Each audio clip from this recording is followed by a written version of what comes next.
Idag tänkte jag fortsätta visa hur jag tränar Mirran inför Eurohorse. Och idag har vi också fått sällskap utav hennes hagkompis. Det kan vara bra miljöträning att träna med en annan häst också som omväxlingsskull.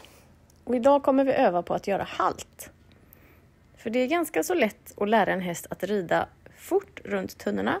Men det är ganska svårt att lära hästen att få ett bra stopp. Och det krävs ju mycket styrka. Och då kommer vi idag öva på att göra många halter. Och som ni kommer se här.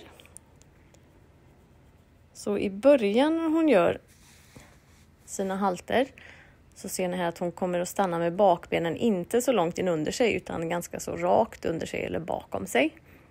Men ju fler halter vi gör, desto mer kommer hon att sätta bakbenen in under sig när vi gör halt. Och det är det som vi vill att hon ska lägga vikten mera på bakänden och få styrkan i sin bakdel. Och som ni ser, varje gång som jag gör en halt så vänder jag henne åt ett annat håll. Och sen försöker jag att ta så lite som möjligt i hennes mun. Och här ser ni att hon börjar redan här och få bakbenen längre in under sig när hon stannar.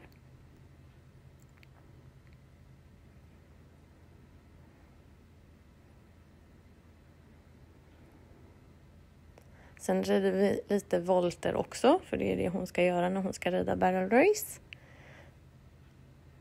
Och då gör vi också halt på volt, så att vi inte bara gör halt på rakspår, utan också tränar halt i volten.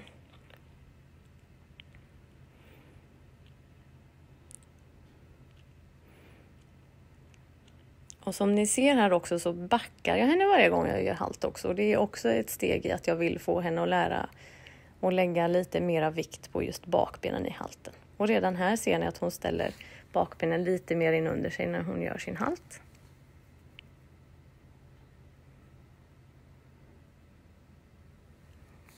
Och också här har hon bakbenen mer in under sig när hon gör halten.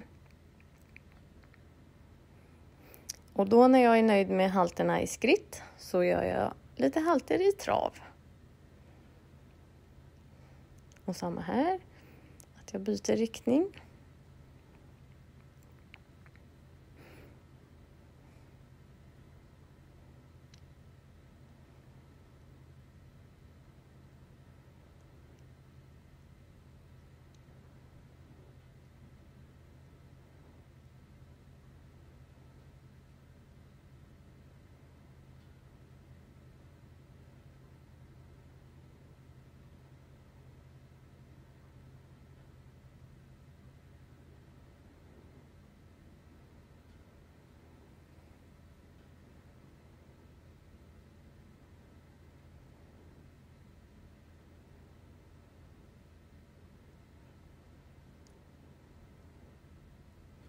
Och också här börjar hon att få bakbenen lite mer in under sig när hon gör halten här i trav.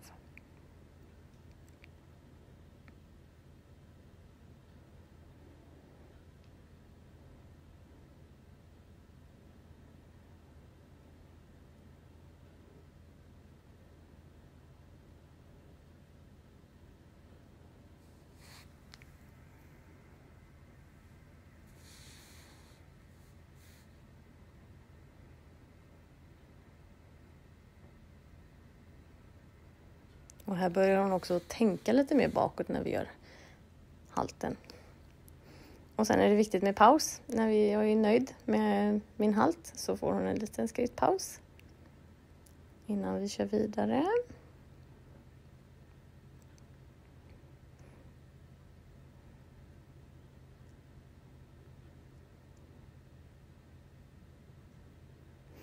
Och sen när jag är nöjd med traven så kör vi också lite i galopp.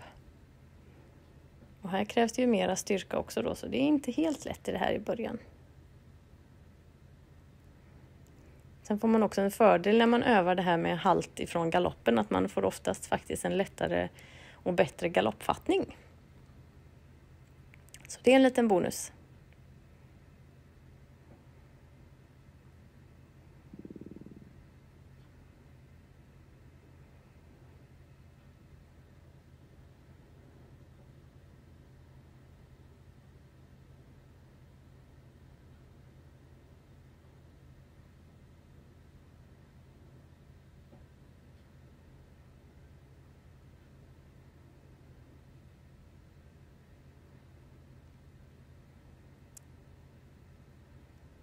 Så, då får vi vara nöjda med dagens träning.